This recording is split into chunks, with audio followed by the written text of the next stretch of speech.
Cuando quieras. Vale.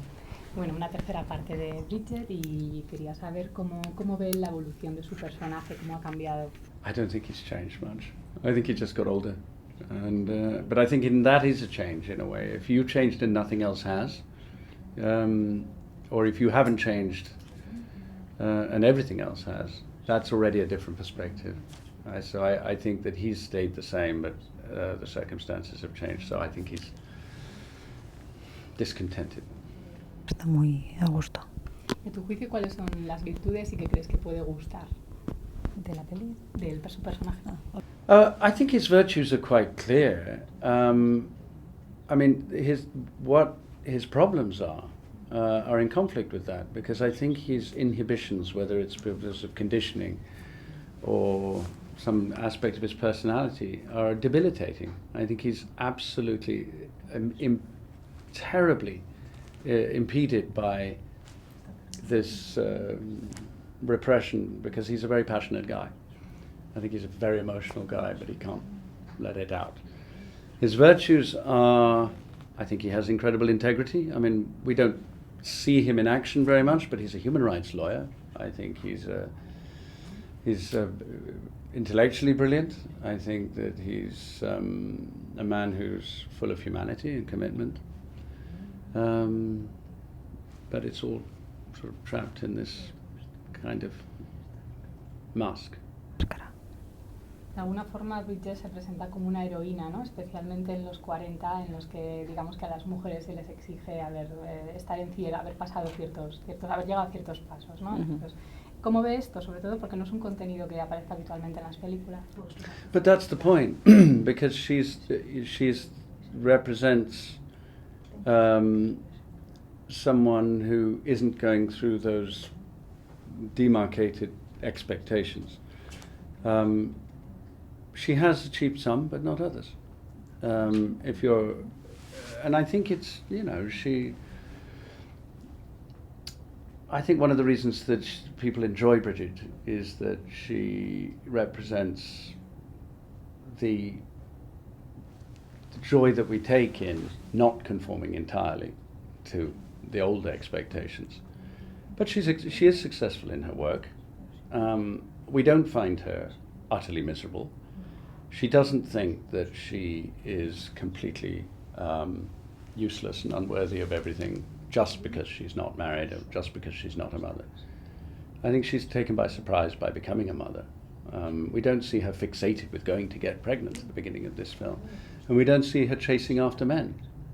It all happens the other way around. It tends to happen to her. So I don't think it's making any prescriptive observations about life. It's not telling you how things are supposed to be.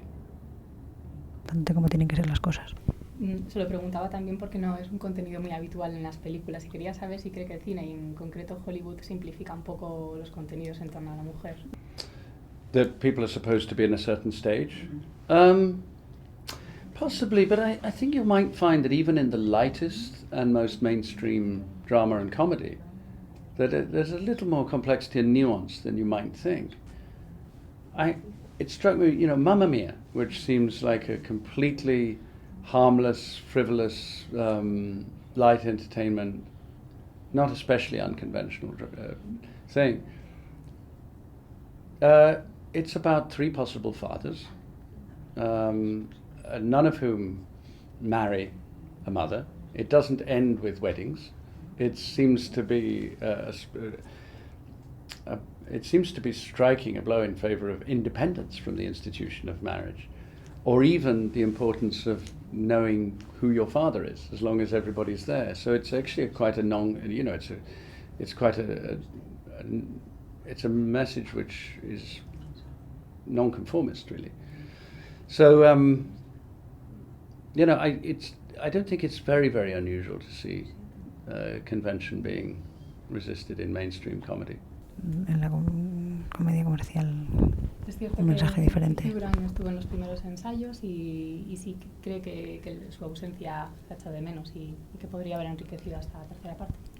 No, he wasn't in the rehearsals. He was a part of discussions over the years. I talked to Hugh, I talked to Helen Fielding, various directors became involved, and then not, and then. But that was another era of development. That once Patrick showed up, the rehearsals it was only Patrick, and I was worried about doing this film without Hugh. I thought it couldn't work, and then when Patrick came, my fears evaporated, because I think he did something so completely fresh. He wasn't trying to replace Hugh. He was a guy who existed in his own right, and he brought his own qualities to it, and his own ideas. And it was such a pleasure to work with him that I wasn't thinking about other people anymore. He just seemed to belong. So no, it feels like it has its own integrity now. The whole, the way it is. Viendo su trayectoria, yo quería saber si en algún momento se ha planteado dirigir y si se plantearía también volver al teatro. I've thought about directing. Some actors desperately want to direct. I don't have that feeling about it. It's occurred to me, and because I would like to be able to approach my own profession from another angle, possibly. But it's very easy for us. We're rather spoiled as actors by moving quickly. We do something, we commit for 3 months, then we move on, and we commit to something else for 3 months. And so I would have to find something that breaks that pattern and says, I will live with this for 2 years, 3 years, and only this. I am producing at the moment, and I'm really enjoying being able to bring stories into being in cinema without having to be in them, because I can only play white English or white guys of my age, whereas if I'm not in front of the camera, I can vary the options that I have for telling stories. I'll definitely go back to the theatre at some point, yes.